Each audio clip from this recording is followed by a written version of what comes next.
Ok, entonces, este tema fue el que tocamos eh, tangencialmente la semana pasada, que tiene relación con vigencia y propósito de la ley de Dios. Ya, la aparente contradicción como subtítulo. ¿Por qué la aparente contradicción? Ya, eh, porque en parte pareciera que, por ejemplo, si ustedes se van al, a los 10 mandamientos del Antiguo Testamento, ¿ya? Ahí hay un mandamiento que es el primer mandamiento con promesa que dice, honrarás a tu padre, ¿ya? Y a tu madre, ¿ok? Entonces, en general, los cristianos sabemos que ese mandamiento está vigente hoy en día, ¿ya? Y que por ende es un mandamiento que tenemos que cumplir, ¿cierto? Adelante, no sé, ahí sí. Pero dentro de esos mismos 10 mandamientos, por ejemplo, está el mandamiento, guardarás el sábado, ¿ya?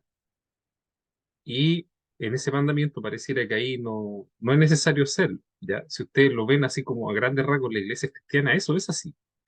Entonces, yo siempre tuve esa duda como existencial, por así decirlo, ¿verdad?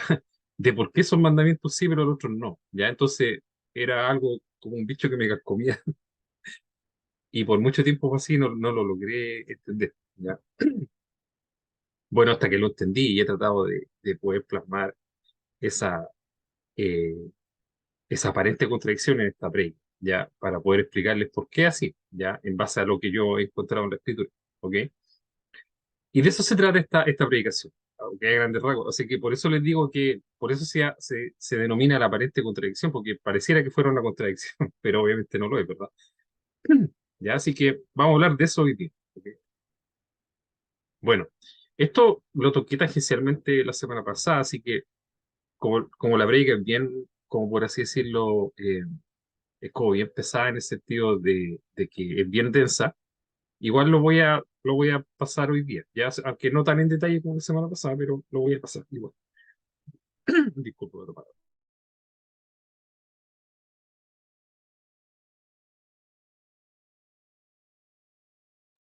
Ya. Entonces, primero va a partir hablando del propósito de la ley, ¿ok? Entonces, lo primero es que la ley nos define lo que es bueno. Es el propósito principal de la ley, ya nos define lo que es bueno, es como un escenario base que nos define qué es bueno y qué es malo, ¿ya? O sea, nos da instrucciones y principios morales para vivir una vida justa y piadosa. ¿M? Sirve como guía de conducta, ¿verdad? Porque te define lo que es bueno, ¿ya? Y brinda sabiduría para las decisiones cotidianas. Sin ella no tenemos una línea base sobre la cual definir lo que es correcto de lo incorrecto, ¿ok? Caeríamos en el relativismo moral. El relativismo moral es algo que pasa un poco hoy en día, que la escritura lo resume como cuando dice que a lo bueno llaman malo y a lo malo llaman bueno, y a lo dulce amargo y a lo amargo dulce, ¿ya? ¿Ok? El relativismo moral es donde no hay una línea base de lo que es bueno, ¿ya? Y en general las sociedades han prosperado en el tiempo porque todas están de acuerdo que hacer ciertas cosas era malo, ¿ya? Y hacer ciertas cosas era bueno. Entonces, si todos partían de esa base, y era como los fundamentos de la sociedad, ¿verdad? Pero hoy en día vemos un ataque a los fundamentos de esa sociedad, por eso vemos que las sociedades como que se empiezan a desmoronar, ¿ya? En este sentido, en sentidos morales, por así decirlo, ¿ya? ¿Ok? Entonces, la escritura nos dice, ¿cierto? Eh, en Romanos 7, 12, 14, que la ley es santa y el mandamiento es santo, justo y bueno, ¿ya? Dice, porque sabemos que la ley es espiritual, pero yo soy carnal, vendido a la esclavitud del pecado. Entonces, acá nos define, para empezar, que la ley no es mala, ¿ya? La escritura nos define que la ley de Dios no es mala, ¿ya? Sino que es santa, justa y buena. Y es básicamente un reflejo de Dios, ¿verdad? Porque Dios es santo, justo y bueno, y su ley es santa, justa y buena. Entonces, si nosotros queremos saber lo que es santo, justo y bueno, tenemos que irnos a la ley de Dios, como un reflejo de Dios. ¿M? Ahora, dice que la ley es espiritual, pero yo soy carnal, vendido a la esclavitud del pecado. Y aquí hay un concepto también que es súper interesante, de que a pesar de que nosotros entendemos que la ley es buena, no la podemos cumplir, ¿ya? Porque la ley es espiritual y nosotros no somos espirituales, ¿ya? Cuando digo nosotros me refiero al ser humano en general, ¿ya? Entonces, esos son conceptos importantes respecto a la ley. Y ahí hay un salmo, que es el Salmo 19, 7, 8, que dice, la ley del Señor es perfecta que convierte el alma. El testimonio del Señor es fiel que hace sabio al sencillo. Los mandamientos del Señor son rectos que alegran el corazón. El precepto del Señor es puro que alumbra los ojos. ¿Ya? Dándonos a entender también más respecto al propósito de la ley, ¿verdad? Y lo bueno y el sentido que tiene, ¿ya? Y Santiago 1.25 dice, más el que mira atentamente en la perfecta ley, la de la libertad, y persevera en ella, no siendo oidor olvidadizo, sino hacedor de la obra, este será bienaventurado en lo que hace, ¿verdad? Dando a entender acá que nosotros tenemos que obrar, ¿verdad? Mm, no solamente escuchar, ¿ok? Y si ustedes lo mueven con el contexto de Santiago, también Santiago dice por ahí, ¿verdad? Que la fe sin obras está muerta, ¿ya? Entonces, la fe sin obra está muerta. ¿Qué obra? Las obras que están de acuerdo con la ley de Dios, ¿ya? Ahora, la ley de Dios nos muestra el pecado y la necesidad de la salvación, ¿verdad? El punto 2, revela el pecado humano al establecer un estándar perfecto. Al entender que no podemos cumplir la ley por nosotros mismos, reconocemos nuestra necesidad de un Salvador y la gracia de Dios, ¿ya? Entonces, acá hay una escritura que nos van a afirmar este punto. Por ejemplo, aquí, esta escritura es fundamental, yo creo, junto con otras, pero esta es fundamental. Romanos 7:7 dice, ¿qué diremos entonces? ¿Es pecado la ley? De ningún modo. Al contrario, yo no hubiera llegado a conocer el pecado si no hubiera sido por medio de la ley, porque yo no hubiera sabido lo que es la codicia si la ley no hubiera dicho, no codiciarás, ¿verdad? Y este es el tema acá principal de la ley, que la ley, como lo dije en el punto uno, define lo que está bien y lo que está mal, ¿ya? Entonces acá tenemos un ejemplo de la ley que nos define o nos dice, no codiciarás, ¿verdad? Y la ley al decir no codiciarás, nos define un estándar, nos define algo que está bien y algo que está mal. Lo que está bien es no codiciar, lo que está mal es codiciar, ¿cierto? ¿Ok? Entonces, es la ley es la que nos define este estándar, ¿ya?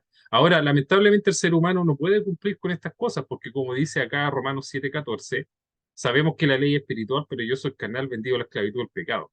Entonces estamos como en una encrucijada, porque tenemos una ley que es espiritual y es perfecta, y que nosotros reconocemos que es perfecta, y que es buena, y que es santa y es justa, pero por otra parte los tenemos a nosotros mismos, que no podemos cumplir con esa ley aunque queramos, ¿ya? Entonces, ese problema que le acabo de mencionar es el que vino a solucionar Cristo, ¿ya? O que Dios solucionó a través de Jesús, o sea, a través del sacrificio de Jesús.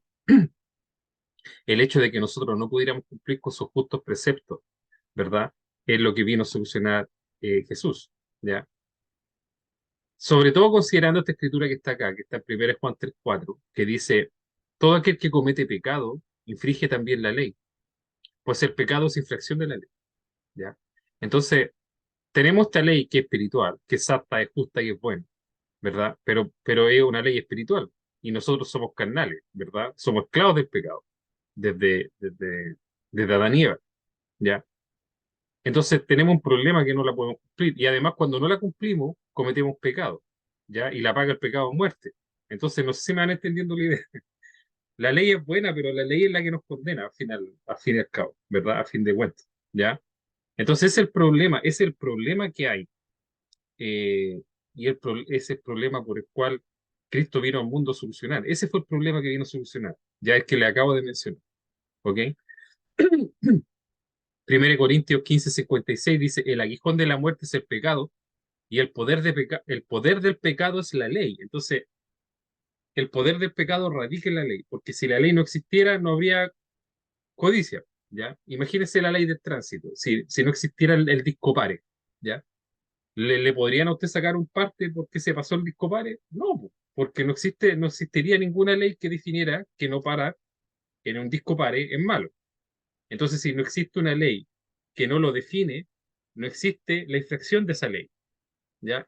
Es un tema medio judicial este, por eso le decía que es medio denso, pero eh, es, por ejemplo, otro ejemplo sería, no sé, por ejemplo, eh, alguna ley que diga, hace poco han habido estas votaciones acá, entonces salió una ley que dice que hay que ir a votar por obligación, ¿ya? Está todo obligado a ir a votar, y salió una ley que dice eso.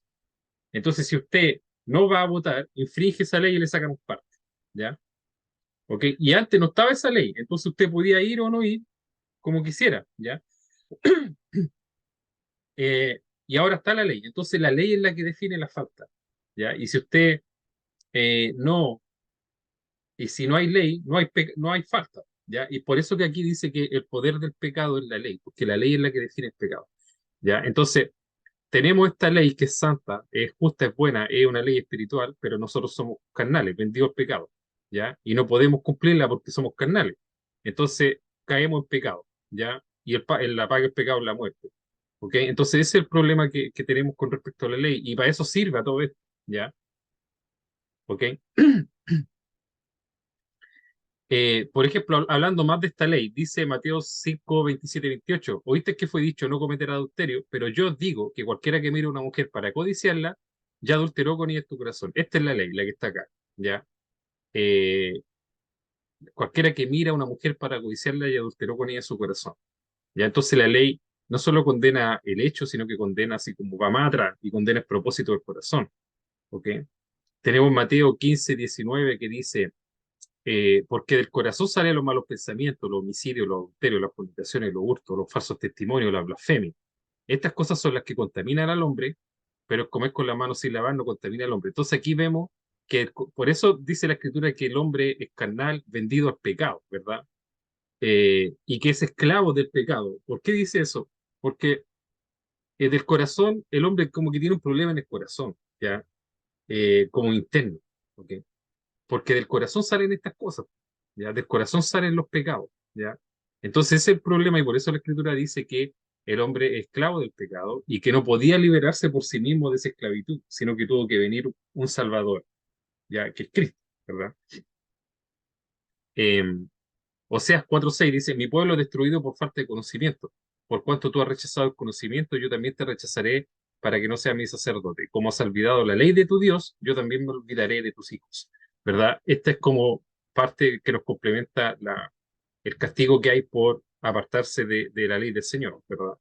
Ese castigo que hay por infringir la ley de Dios, que es el pecado, ¿verdad? El castigo que hay por el pecado es el castigo que Cristo vino a llevar sobre sí mismo, ¿ya? Porque acuérdense que la Escritura dice que Cristo es un cordero, ¿verdad? Y un cordero lo dice en el sentido de que un cordero es un sacrificio, ¿ya? Entonces, Cristo es el que vino a llevar todo digamos, ese castigo que nosotros merecíamos por violar la ley de Dios, por no cumplirla. Ese castigo se lo pusieron a Jesús, ¿ya? Y es por eso que ahí está la relación entre la ley, ¿verdad? Y Cristo, en cierto sentido. Yo le estoy dando como algunas pistas, eh, pero eso es importante. ¿Ya? Entonces, otro propósito de la ley es promover la justicia, ¿ya? La ley promueve la justicia. Imagínense que acá en Mateo 22, 34, 40 dice, los fariseos se reunieron al saber que Dios había hecho callar a los saduceos y uno que era maestro de la ley para tender la trampa le preguntó, maestro, ¿cuál es el mandamiento más importante de la ley? Y Jesús le dijo, ama al Señor tu Dios con todo tu corazón, con toda tu alma, con toda tu mente. Este es el más importante y el primero de los mandamientos. Pero hay un segundo que es parecido a este y dice así, ama a tu prójimo como a ti mismo. En estos dos mandamientos se basan toda la ley y los profetas. Entonces, toda la ley y los profetas se resumen en estos dos mandamientos. ¿Ya? ¿Y por qué yo digo que la ley promueve la justicia? Porque si nosotros amáramos a nuestro prójimo como a nosotros mismos, eso es promover la justicia. De hecho, si toda la gente en el mundo amara a su prójimo como se ama a sí mismo, ¿ya? Viviríamos en el cielo, ¿ya? Porque imagínense, ¿ok? Imagínense que todas las guerras, la envidia, los robos, los asesinatos, las codicias, todo ese tipo de cosas no existirían, ¿ya? Si es que nosotros amáramos a nuestro prójimo como a nosotros mismos, ¿ya? Es por eso que la ley promueve la justicia y por eso que Dios la dio, ¿ya? Dios la dio con ese sentir final de que nosotros tuviéramos una vara en donde comparar nuestras acciones para poder promover justicia hacia el resto, ¿verdad? ¿Ok? Y también esta escritura en Romanos 13, 8, 10 ratifica lo mismo cuando dice los mandamientos dicen no cometerás adulterio, no mates, no robes, no codicies. ¿cierto? Pero esto y los demás mandamientos, o sea, todo lo otro, quedan comprendidos en estas palabras. Ama a tu prójimo como a ti mismo. El que tiene amor no hace mal al prójimo, así que en el amor se cumple perfectamente la ley, ¿ya? El amor, amar al prójimo y amar a Dios, ¿cierto? Existe, ahí está el cumplimiento de la ley. Si usted se guía por esos dos mandamientos, cumple toda la ley. Porque la ley tiene muchos mandamientos, entonces dice, oye, este mandamiento, el otro. Tiene que aprenderse dos nomás, ¿ya? Amar a Dios y amar al prójimo. En esos dos está, digamos, cumplimiento de la ley, ¿ya? Bueno, la ley está escrita en el corazón de las personas, ¿ya? Acá Romanos 2, 14, 15 dice, porque cuando los gentiles que no tienen ley hacen por naturaleza lo que es de la ley, estos, aunque no tengan ley, son ley para sí mismos, mostrando la obra de la ley escrita en sus corazones, dando testimonio de su conciencia y acusándolo, defendiéndole su razonamiento, ¿ya? ¿Cómo les puedo explicar esto? Por ejemplo, eh, si alguna vez usted tiene la oportunidad de hablar con una persona y empiezan a hablar este tipo de temas, ¿ya? Usted le puede preguntar a esta persona, o pregúntele a cualquiera, la primera pregunta que le puedo hacer, ¿matar es malo? Y le va a decir que sí, obvio, nadie le va a decir que matar es bueno, ¿verdad?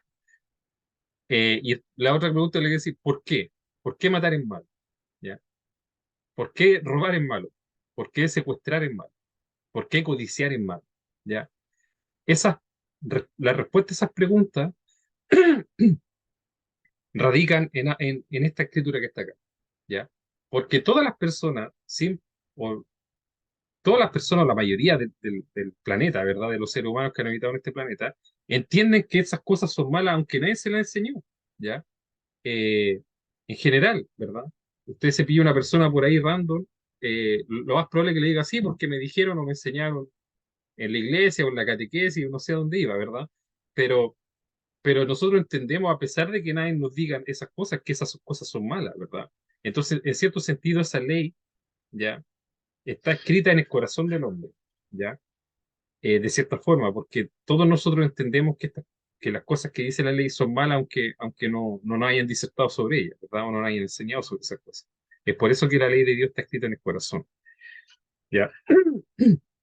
Punto 4. Revela la necesidad de la gracia y el perdón de Dios. A medida que la ley de Dios pone nuestras fallas y pecados, nos lleva a reconocer nuestra necesidad de la gracia y el perdón de Dios. Nos muestra que solo a través de Jesucristo y su sacrificio podemos encontrar reconciliación con Dios. Ya, este es lo que la ley hace, o el propósito principal de la ley, es llevarnos a Cristo. Por eso que la Escritura dice que la ley es un ayo que nos lleva a Cristo. Un ayo es como un tutor, ¿ya? Entonces, la ley nos lleva a Cristo. Ahora, ¿por qué nos lleva a Cristo? Porque la ley nos condena, ¿ya?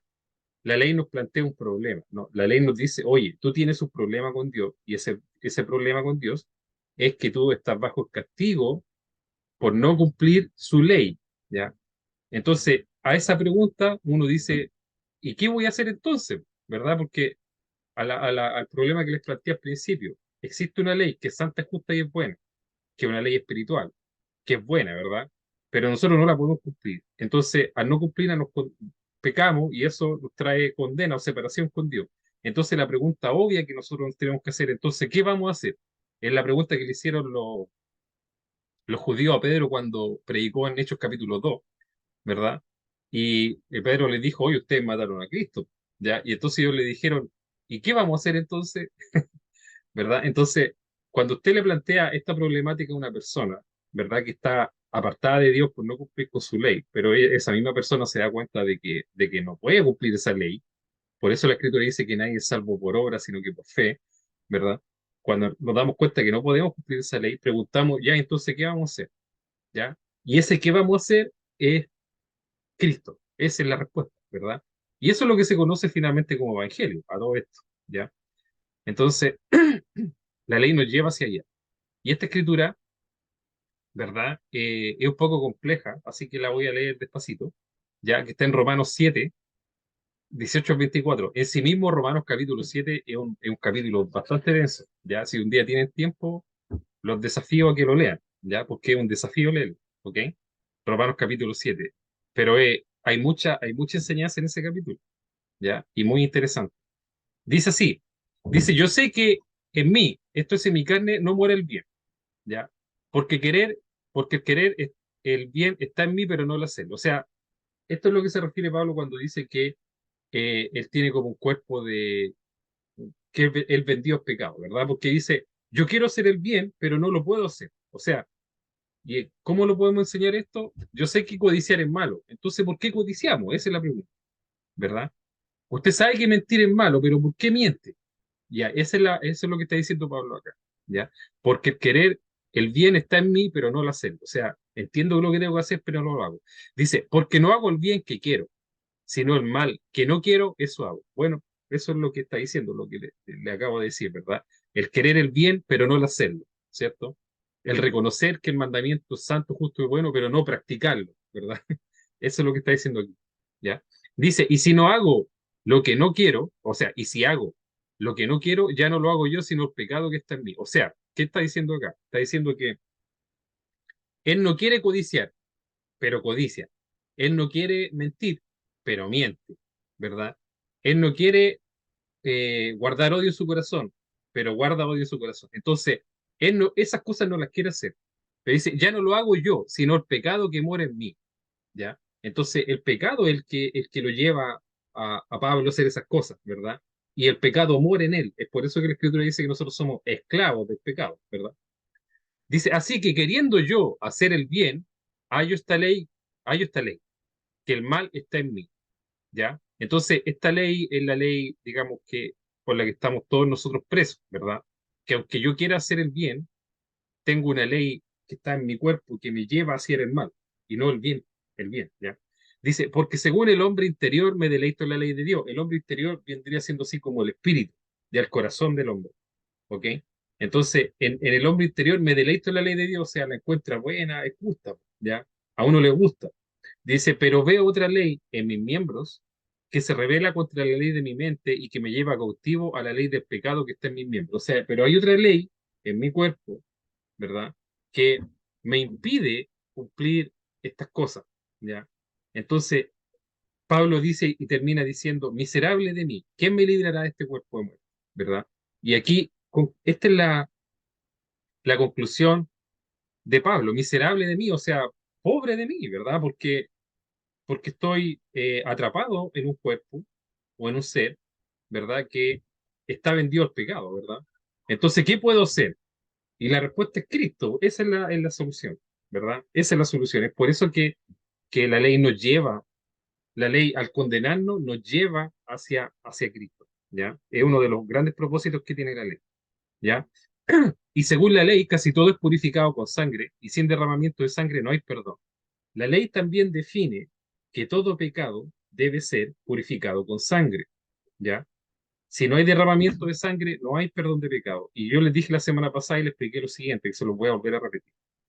Imagínense, usted viviera en dos épocas, ¿ya? Su yo se traslada hacia el pasado y vive en dos épocas, ¿ya? Tenemos no sé, tenemos al Emanuel de hoy día y al Emanuel de antes de Cristo, que vivía en Judá, ahí en Jerusalén, por ejemplo, ¿ya? Y los dos Emanuel cometen un pecado. ¿Cómo el Emanuel antiguo que vivía bajo la ley tenía que purificar sus pecados? ¿Ya?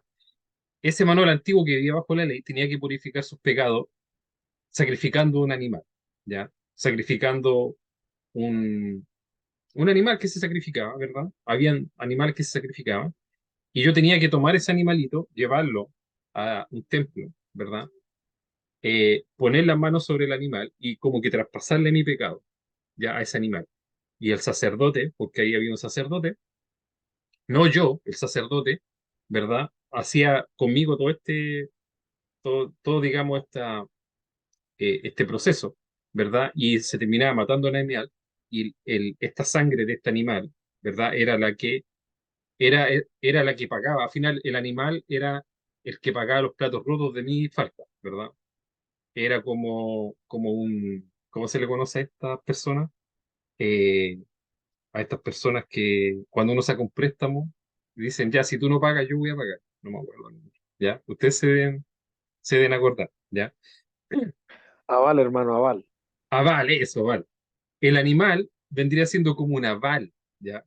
Pero de mis pecados. Entonces, si yo pecaba, el animal, chao. Y siempre era así, ¿verdad? Ese animal era el que pagaba mis faltas, ¿ya? Entonces, eso definía la ley. Entonces, así purificaba sus pecados el Emanuel de la antigüedad. Ahora, ¿cómo lo purificamos nosotros hoy en día? Cuando usted comete un pecado, dice, ah, yo no tengo que hacer eso, lo único que hago es le pido perdón a Dios. Entonces es distinto. Déjeme decirle que no es distinto. Es lo mismo. Lo que pasa es que nosotros hoy en día estamos bajo la sangre de Cristo, la Escritura dice. Entonces, al final, cuando Cristo murió en la cruz, hace 2000 años atrás, Él pagó por todos los pecados de la gente de ahí en más, de las personas, digamos, que se unen a Cristo, ¿verdad? Que están unidos con Él, ¿ya? Entonces, esa sangre es la que paga mis pecados, es lo mismo, ¿ya?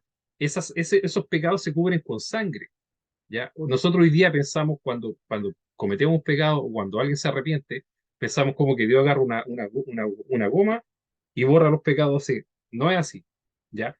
Todo pecado se tiene que purificar con sangre, todo pecado, ¿ya? Tanto los antiguos como los actuales. ¿Cuál es la única diferencia? La única diferencia que hay es que antiguamente se usaba sangre de animales y hoy en día se usa la sangre de Cristo, ¿ya? Esa es la única diferencia que hay, ¿ok? Aparte de otras más, que no voy a entrar en detalle, porque si no voy a alargar mucho.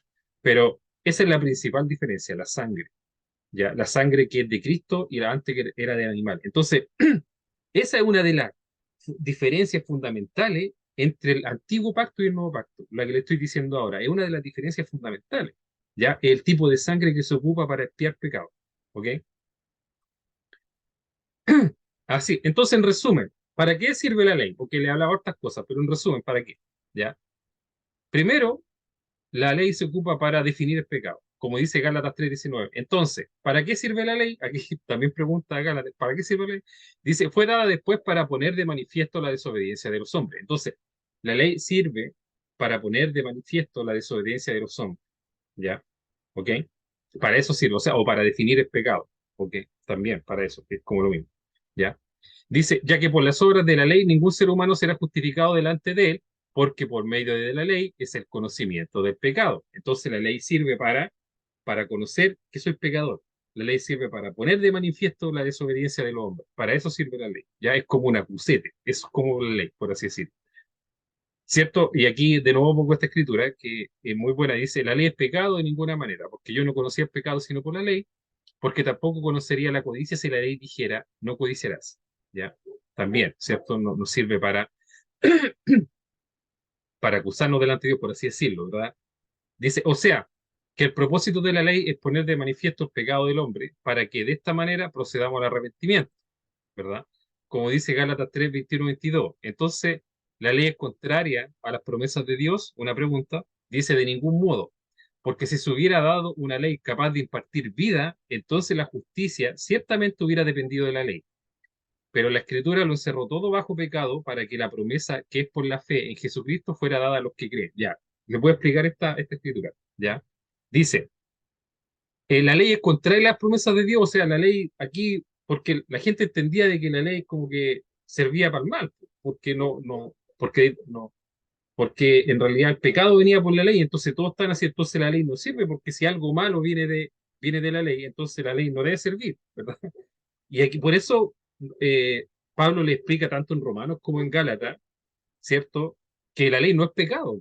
Por eso les dice la ley es pecado, porque la gente tenía esa duda. Oye, entonces la ley es mala. Porque si la ley es la que me condena, entonces la ley es mala. Y Pablo decía, no, no es mala, ¿verdad?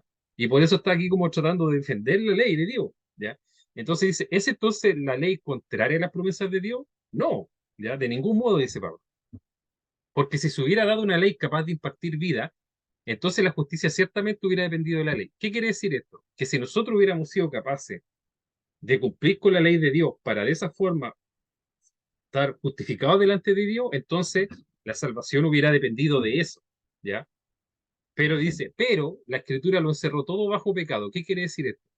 Que la ley, ¿verdad? Al final terminó siendo definiendo el pecado. Entonces, cuando vino la ley, todos quedaron debajo o bajo el castigo de que no la cumplían, de que no podían cumplirla. Eso, a eso se refiere con eso, ¿ya? Dice, para que la promesa que es por la fe en Jesucristo fuera dada a todos los que creen. Para, ¿cierto? O sea, dado ese problema, ¿verdad? Dado ese problema, es que era necesario que viniera un Salvador, ¿verdad? Que era Jesucristo. Que por la fe en Él nosotros fuéramos salvos. Eso es lo que está diciendo acá.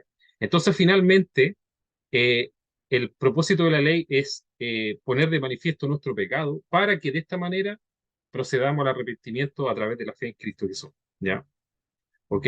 Dice, ¿dónde está, o muerte, tu aguijón? ¿Dónde está, o sepulcro, tu victoria? Ya que el aguijón de la muerte es el pecado y el poder del pecado la ley.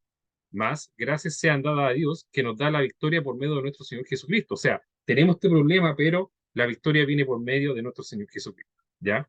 Entonces, bueno, ese ha sido, por así decirlo, eso lo que le acabo de decir ha sido como un doctorado en la ley, ¿ya?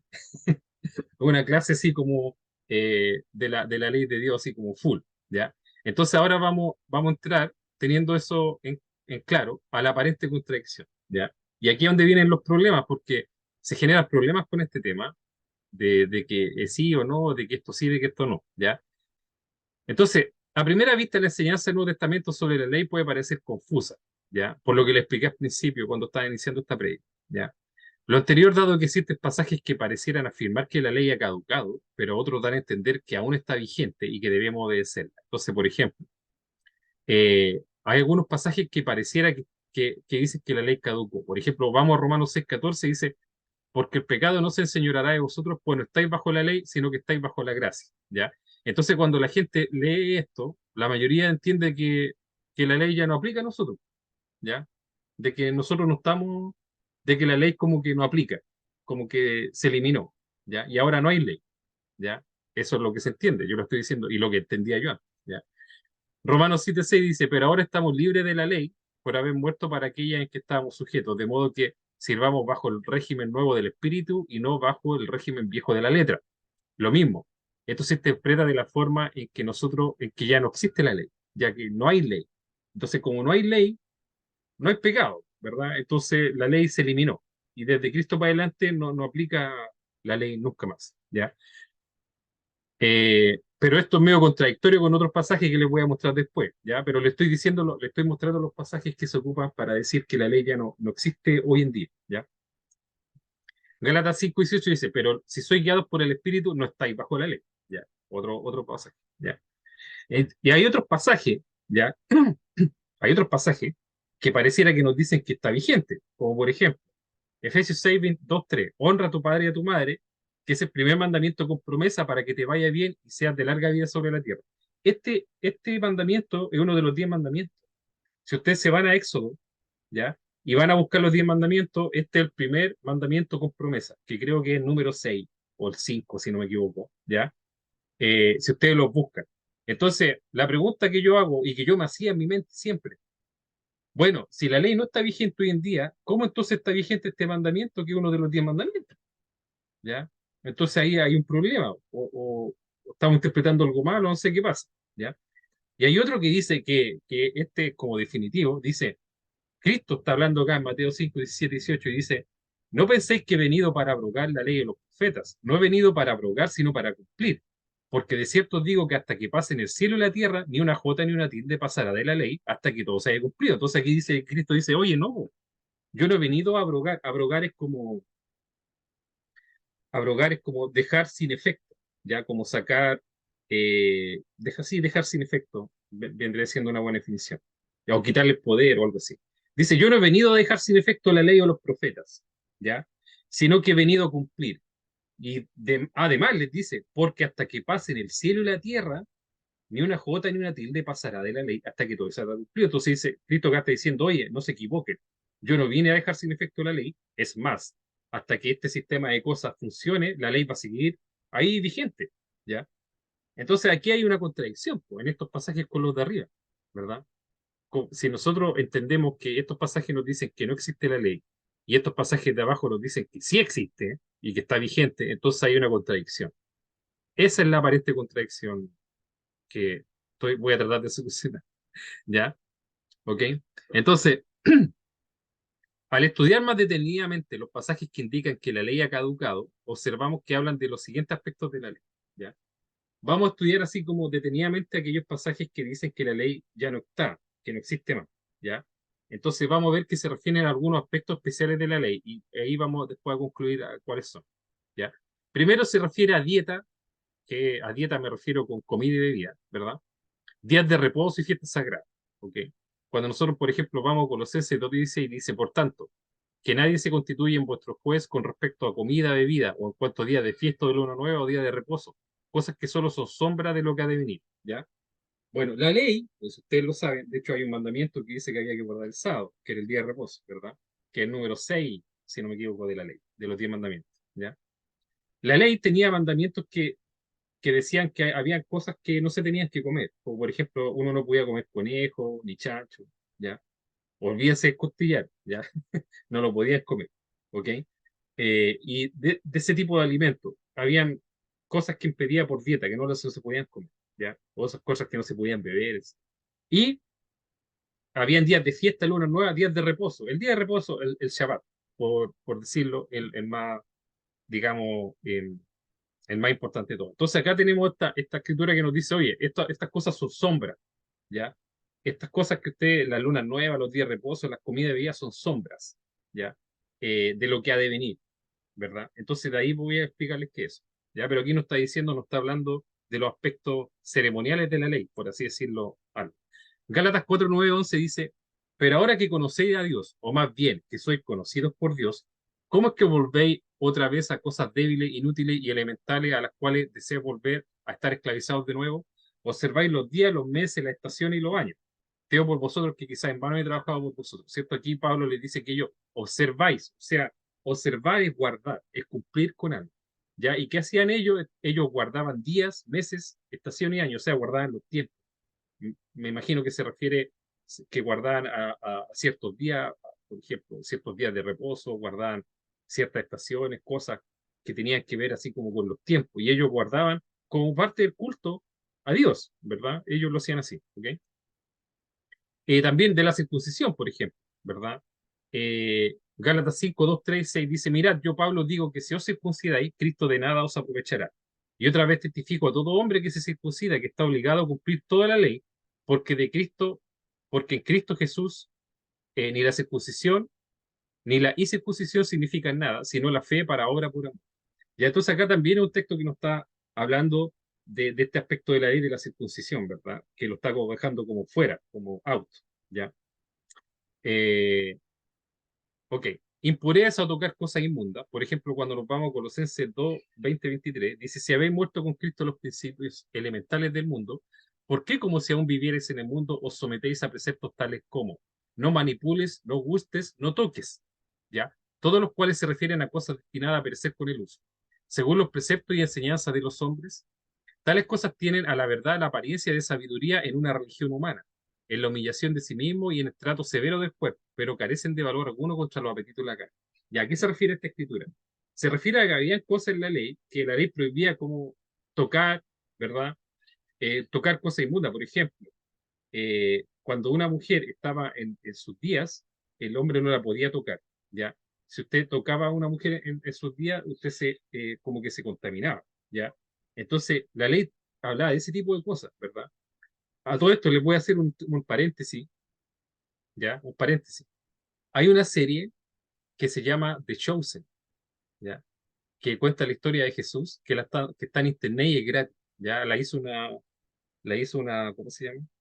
Una de estas empresas que hace películas, no, pero, ya, y cuenta la vida de Jesús, es súper buena, vean, se la recomiendo, si es que tienen algún día un tiempo libre por ahí y quieren, ¿qué podemos hacer? Vean esa película, se la recomiendo, es una serie en realidad, ¿ya? Y ahí salen estas cosas, todas estas cosas que estamos hablando acá, salen las plañideras, ¿ya? Todas esas cosas que hablamos así a veces en los estudios salen ahí y son bien interesantes de verlas como en acción, ¿ya? Ya todo esto. Dice, habían algunas leyes que hablaban así como de manipular, gustar o tocar. Ya habían cosas que no se podían probar, habían cosas que no se podían tocar. Ya, y Pablo dice acá que estas cosas ya están fuera, o sea, ya no tienen vigencia, ¿ok? Dieta y abluciones, ¿ya? Una ablución? ¿Qué es una ablución? Por eso puse entre paréntesis. Una ablución es un ritual de lavado o purificación. Habían rituales donde usted se purificaba, se tenía que lavar, ¿verdad? Eso es una ablución. No es como bañarse cuando usted se mete a la ducha, ¿verdad? Pero en rituales que usted ocupaba cosas así como para bañarse, ¿verdad? Para purificarse de algo inmundo, ¿verdad? Eso es una ablución, ¿ok? Entonces Hebreos 9:10 dice, puesto que tienen que ver solo con comidas y bebidas y diversas abluciones y ordenanzas para el cuerpo, impuestas hasta el tiempo de reformar las cosas. Aquí en Hebreo está diciendo que hay cosas que son comidas, bebidas y abluciones, ¿verdad? Y ordenanzas para el cuerpo, cosas, costumbres, ¿verdad? Impuestas hasta el tiempo de reformar las cosas, que fueron impuestas, pero hasta el tiempo que se reformó las cosas.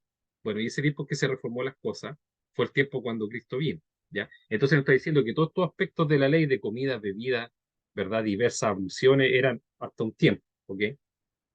Sacrificio, ofrenda y holocausto y expiaciones por el pecado, ¿verdad? Fíjese acá lo que dice Hebreos 9, o sea, Hebreos 10, 8, 9, dice, diciendo primero, sacrificio y ofrenda y holocausto y expiaciones por el pecado no quisiste ni te agradaron, las cuales cosas se ofrecen según la ley. Y diciendo luego, he aquí que vengo, oh Dios, para hacer tu voluntad. Quítalo primero para establecer esto último. En esa voluntad somos santificados mediante la ofrenda del cuerpo de Jesucristo hecha una vez y para siempre. Ya, acá está la clave de todo el tema. Ya, fíjese bien lo que dice. Dice, diciendo primero, sacrificio y ofrenda y holocausto y expiaciones por el pecado no quisiste ni te agradaron. Ya, aquí si ustedes se van a este capítulo, lo que está diciendo es que Dios dijo que los sacrificios, las ofrendas, los holocaustos, las expiaciones por el pecado no le agradaban, ¿ya? A pesar, y aquí sale entre paréntesis, a pesar, dice, o las cuales cosas se ofrecen según la ley, a pesar de que son las cosas que se ofrecen según la ley. Entonces Dios, en su sabiduría, antes de que el tiempo se cumpliera, ¿ya? Colocó ciertos ritos que apuntaban a algo que iba a venir posteriormente.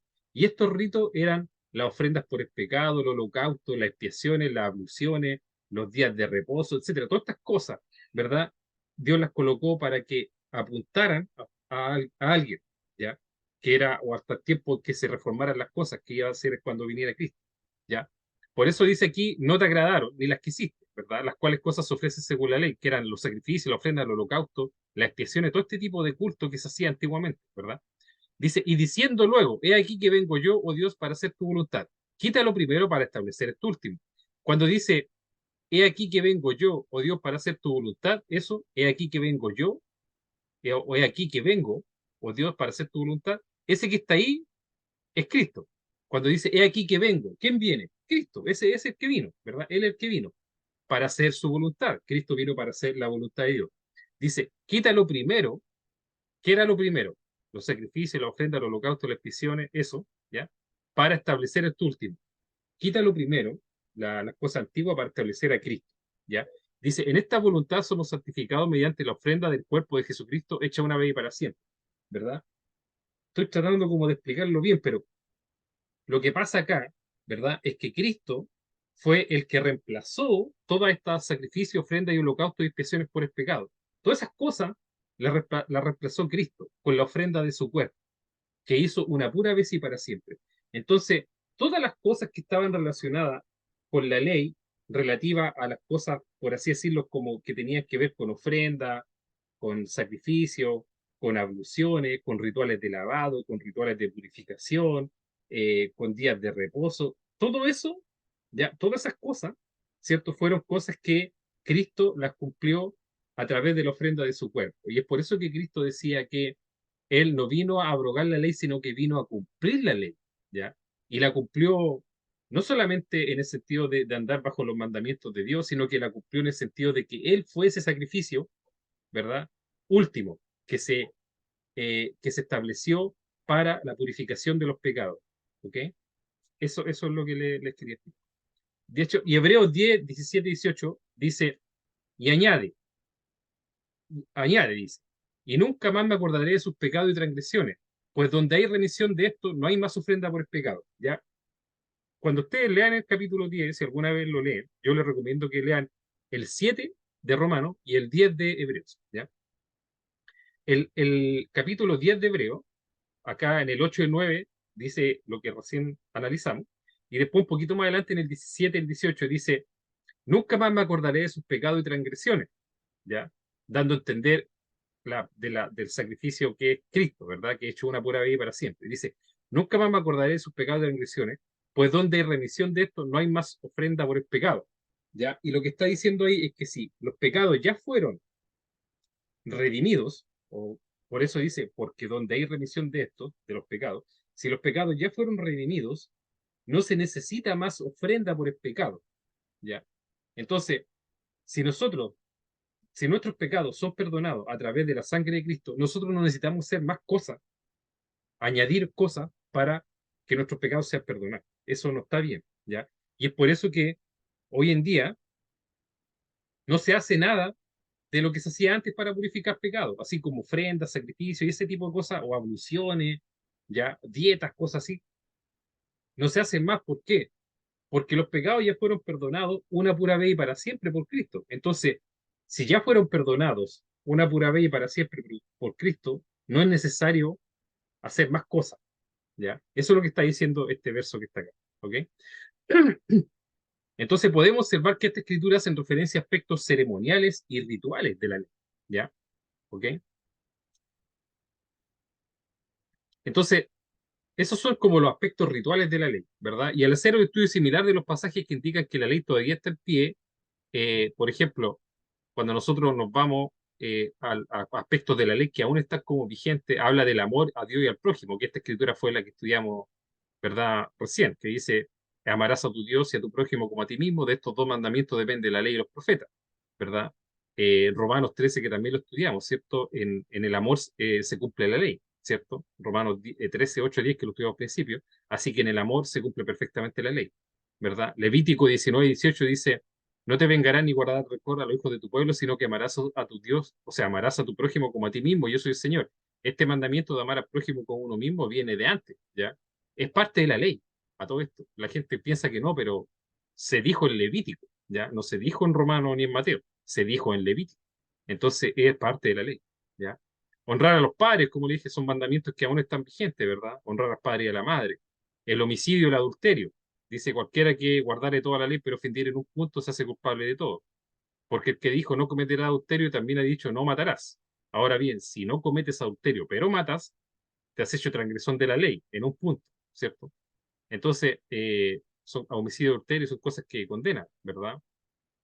Eh, Etcétera. Entonces, todas estas cosas que pareciera que aún están vigentes, no tienen relación con cosas rituales, ni días de reposo, ni abluciones, por ejemplo, ni sacrificios, ni ofrenda. Tienen relación con cosas que son como, por ejemplo, más como, por así decirlo, espirituales, ¿verdad? Entonces, para concluir, ya, y aquí vamos a concluir la respuesta. Respecto a la ley es necesario hacer dos distinciones entre los aspectos ceremoniales y rituales de la ley y sus aspectos morales y espirituales. Ya, si ustedes se van a lo que estudiamos en las páginas anteriores, ¿verdad? En un lado habla así como de días de reposo, de abluciones, que son lavados, purificaciones, tocar, gustar, ya, sacrificio, ofrenda, etcétera, todo ese tipo de cosas. Ese tipo de cosas, ya, eran como aspectos ceremoniales o rituales de la ley, por así decirlo, por ponerle un apellido, ¿verdad? Que tenían que ver con ritos, con ceremonias, por eso ceremoniales y rituales, ¿verdad? Pero, por ejemplo, cuando hablamos del amor al prójimo, el respeto a los padres, ¿verdad? Amar al prójimo como uno mismo, amar a Dios por sobre todas las cosas, etcétera, estamos hablando de aspectos morales, ¿ya? O espirituales de la ley, ¿ya? Entonces son, si bien es cierto, son parte de la ley los dos, ¿verdad? Pero unos tienen aspectos ceremoniales y rituales y otros tienen aspectos espirituales o morales, como mandamientos morales, ¿verdad? Que no es una cosa que yo tengo que ir a hacer como hago un ritual de lavado, o como es guardar un día X, ¿ya? Sino que tienen que ver con aspectos que uno siempre tiene que estar ahí, porque, por ejemplo, el respeto a los padres no es un día a la semana, todos los días, ¿verdad? Y no es algo que yo pueda hacer como con las manos, ¿ya? A través de un rito, sino que es algo que tengo, que está como, que tiene que estar como en mi corazón, ¿verdad? Siempre, ¿ya? Entonces son como la distinción que uno tendría que hacer en estos aspectos de la ley. Los aspectos ceremoniales o rituales, ¿ya? Se refieren a los rituales, ¿ya? A los sacrificios y a las normas de pureza, días de fiesta, días de reposo, etcétera, ¿ya? Estas prácticas ceremoniales estaban destinadas a mantener la pureza ritual del pueblo en el antiguo pacto, ¿verdad? En el Antiguo Testamento. Incluía cosas como los sacrificios de animales, la observancia de días festivos, las restricciones dietéticas, o sea, de comida y de bebida, entre otros. Entonces estos aspectos ceremoniales tenían el propósito de mantener la pureza ritual del pueblo. Antiguamente, en el primer pacto, yo les dije que si ustedes en ese tiempo cometían un pecado, ustedes tenían que hacer estos rituales de pureza, ¿ya? Si ustedes tocaban algo inmundo, tenían que ir a lavarse con una ablución, un lavado que se hacían de purificación, ¿ya? Eran aspectos ceremoniales, ¿ya? Espero que explicarme bien, ¿ya? ¿Ok? Por eso dice que todo tenía que ser purificado con sangre, ¿verdad? Y los aspectos morales, estos aspectos de la ley se centran en los principios y mandamientos morales que Dios estableció para guiar la conducta de su pueblo. Se relacionan con la justicia, se relacionan con la honestidad, con el amor al prójimo, con la fidelidad matrimonial, con la prohibición del robo, el asesinato y otros comportamientos inmorales. Entonces, la ley tenía estos dos aspectos, los ceremoniales y los morales, ¿verdad? Entonces, usted se estará preguntando, pero cómo se pueden ambos, cómo se relacionan entre ellos dos, ¿verdad? Y eso es lo que vamos a responder ahora, ¿verdad? Bueno, acá tenemos esta escritura, ¿cierto?, que nos dice que los preceptos del Señor son perfectos, ¿verdad? Dando a entender estos preceptos, los preceptos morales de Dios, ¿ya? Ahora, ¿cómo se relacionan estos dos aspectos, los ceremoniales con los morales, ¿ya? Los aspectos ceremoniales y rituales de la ley tenían como objetivo brindar un medio simbólico para buscar la purificación y el perdón de los pecados, ¿ya? En respuesta al incumplimiento de los aspectos morales de la ley, ¿ya? Y aquí como que se junta todo, ¿ya? Lo que le he hablado en esta predica. ¿Por qué? Porque los aspectos morales de la ley, la Escritura nos dice que son santos, son justos y son buenos, ¿ya? Y que son aspectos espirituales, pero el ser humano es pecador y es vendido al pecado y no los puede cumplir. Entonces, como yo no puedo cumplir estos aspectos morales de la ley, ¿ya? Dios en el antiguo pacto brindó un medio o una forma para que las personas en ese tiempo pudieran purificarse de esos pecados, por así decirlo, ¿ya? Y ahí incluyó todos estos aspectos ceremoniales y rituales de la ley, cuyo objetivo era brindar un medio simbólico para buscar la purificación y perdón de los pecados. ¿A través de qué? A través de abluciones, a través de sacrificios, a través de muchas cosas de guardar días, etcétera. Todas esas cosas apuntaban a purificarse de los pecados que se cometían, ¿ya? Así se relacionan ambos, ¿ok? Esa es la relación que tienen estos dos aspectos, ¿ya? Sin embargo, los sacrificios y las prácticas ceremoniales no eran un medio de purificación en sí mismo. Estas prácticas apuntaban hacia una realidad mayor y más profunda, la necesidad de un sacrificio perfecto y definitivo por el perdón de los pecados. ¿Y a qué me refiero con esto? Porque en el antiguo pacto, estas ceremonias de purificación con animales, ¿verdad? Con todo este tipo de cosas, no eran las que Dios iba a establecer para siempre, sino que eran como cosas que estaban momentáneamente puestas ahí, que iban a apuntar a un futuro, y ese futuro era Cristo, ¿verdad? Era el perdón definitivo de los pecados.